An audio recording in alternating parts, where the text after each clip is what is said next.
ፍቅርና እገታ ከታሊባን እስር ቤት የወጣው ሚስጥራዊ የስልክ ጥሪ። ይህ ኤግሎ ትረካ ነው። አብራችሁን ሁኑ።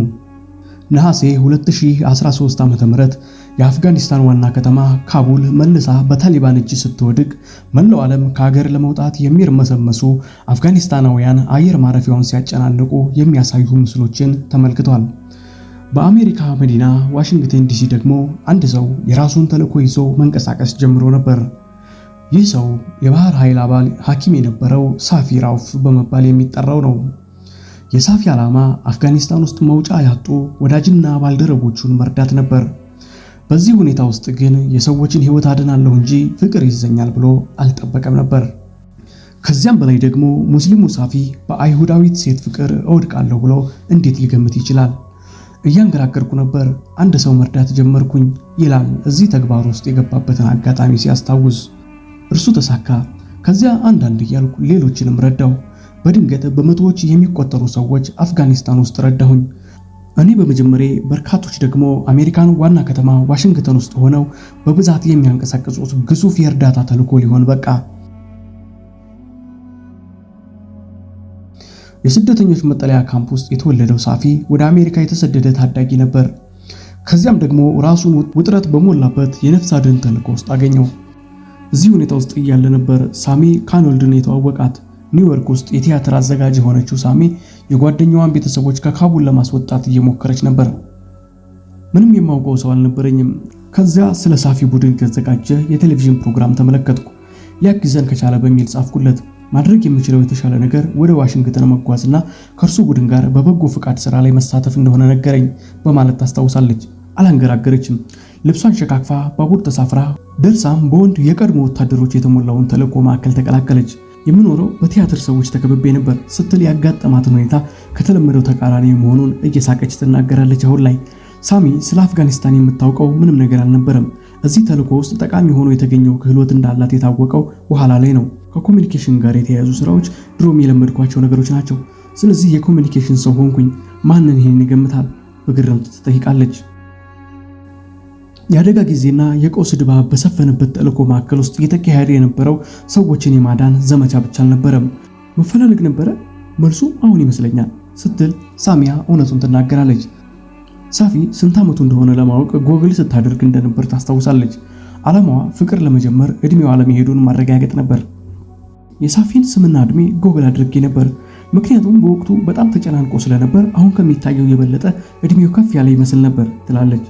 የመጀመሪያውን ረጅም የእግር ጉዟቸውን ያደረጉት ልክ ሌሊት 9 ሰዓት ላይ የሚያስወጧቸው ሰዎች የታሊባንን የፍተሻ ጣቢያዎች እስከሚያልፉ እየጠበቁ በነበረበት ድቅድቅ ጨለማ ውስጥ ነው። የአብርሃም ሊንከን መታሰቢያ ጋር እስከሚደርሱ ድረስ በዋሽንግተን ሐውልቶች መካከል ለረጅም ጊዜ ተጉዘዋል። ፊልም ነበር የሚመስለው። ይህንን ሰው እየላገባው ነው ብዬ አሰብኩኝ ትላለች ሳሚ። ቀጥሎ ደግሞ በተልዕኮ ማዕከሉ በረንዳ ላይ ተሳሰሙ። በሁኔታው የተረበተበተው ሳፊ ራሱን ያገኘው ስለ መኪናዎች እያወራ ነበር። ትስስራቸው ያደገው በፍጥነት ነው። የባህል ልዩነቶችን የሚፈቱበትን መንገድ ማበጀትም አልቀረላቸውም ነበር። ሳፊ ከቤተሰቦች ጋር እንድትተዋወቅ ጠይቃት ነበር። ሁሌም ሊሆን እንደማይችል ነበር የምትናገረው በማለት ይናገራል። የእስልምና እምነታቸው ላይ አጥባቂ የሆኑት የሳፊ ቤተሰቦች የሚጠብቁት ራሳቸው መርጠው ከሚያመጡለት የአፍጋን ሴት ጋር ትዳር እንደሚመሰረት ነበር። ሳሚ ደግሞ አይሁዳዊ ነበረች። ይህም ቢሆን ግን ቀጠሉበት። ሳሚ እርሷ ሕይወቷን ከሰጠችለት የሙዚቃ ቲያትር ስራ ጋር ሳፊን ማስተዋወቅ አልከበዳትም። ሌስ ሜዘሬብልስ የተሰኘ ሙዚቃ ቲያትር ለመመልከት በሄዱበት ወቅት ከጠበቀችው በላይ ወዶት እንደነበር ትናገራለች። ልክ በታህሳስ 2014 ዓ.ም ለሰብአዊ እርዳታ ከወንድሙ ጋር ወደ ካቡል ተመለሰ። ሳፊ ወደ አፍጋኒስታን እንዳይጓዝ ተመክሮ ነበር። እርሱ ግን በታሊባን የተሰጠውን የምህረትና የጥበቃ ቃል ተማምኖ እንደነበር ይገልጻል። ከአፍጋኒስታን ሊወጡ በተዘጋጁበት በመጨረሻው ቀን ግን ሳፊና ወንድሙን ጨምሮ 7 የውጭ ዜጎች በታሊባን የስለላ አካል ታገቱ። የመጀመሪያዎቹ ጥቂት ቀናቶችን ያሳለፈው በቀዝቃዛው ምድር ቤት ውስጥ ብቻውን ታስሮ ነበር። የታሰረባት 6 ጫማ በ6 ጫማ የሆነች ክፍል መስኮትም ሆነ አልጋ እንዳልነበራት ያስታውሳል። ኒውዮርክ እጅጉን ተደናግጣ ነበር።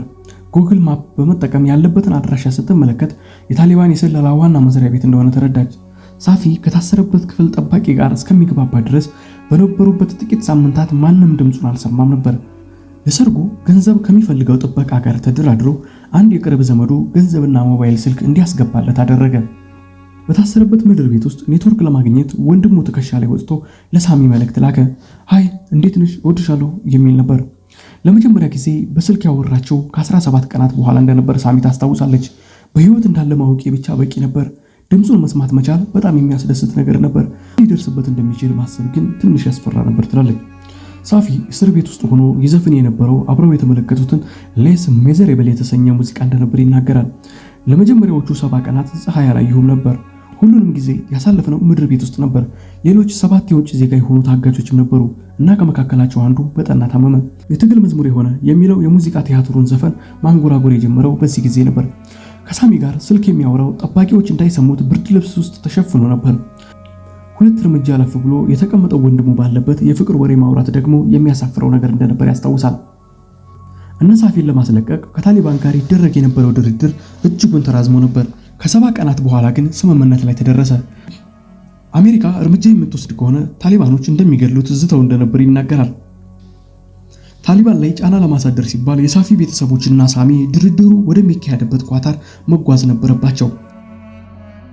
ሳሚ የሳፊን ቤተሰቦች ለመጀመሪያ ጊዜ የተዋወቀችው የዚያን ጊዜ ነው። መኖሬን እንኳን አያውቁም ነበር። ከዚያ በድንገት አንድ ህንፃ ውስጥ ለ2 ሳምንታት አንድ ላይ ኖርን ትላለች። የሳፊ ቤተሰቦች እንግሊዘኛን አቀላጥፈው ስለማይናገሩ ብዙ ሰዎች እሷ የቤተሰቡ ተወካይ እንደሆነች ያስቡ እንደነበር ትገልጻለች። አጥባቂ ለሆነው የአፍጋን ሙስሊም ቤተሰብ ልጃቸው የደበቃት አይሁዳዊት ፍቅረኛ እንዳለችው ማወቅ አስደንጋጭ ነበር። የነበረው ሁኔታ ግን እውነቱን እንዲቀበሉ ያስገድድ ነበር። የሳፊ ቤተሰቦችን አመስገኛቸዋለሁ። እኔን የተቀበሉበት መንገድ ያልተለመደ ነበር ትላለች። ከ105 ቀናት በኋላ ሳፊ ተለቀቀ። ከአፍጋኒስታን ወጥቶም ከሳሚ ጋር ለመገናኘት በቃ። ሳፊ ከተለቀቀ በኋላ አንድ ላይ መኖር ጀመሩ። ብዙም ሳይቆዩ የአፍጋንና የአይሁድ እንደዚሁም ደግሞ የቲያትር ሙያቸውን ልማዶች በመቀላቀል በሰርግ አንድ ላይ ተሞሸሩ። እንግዶች የአፍጋን ባህል ልብስ ለበሱ።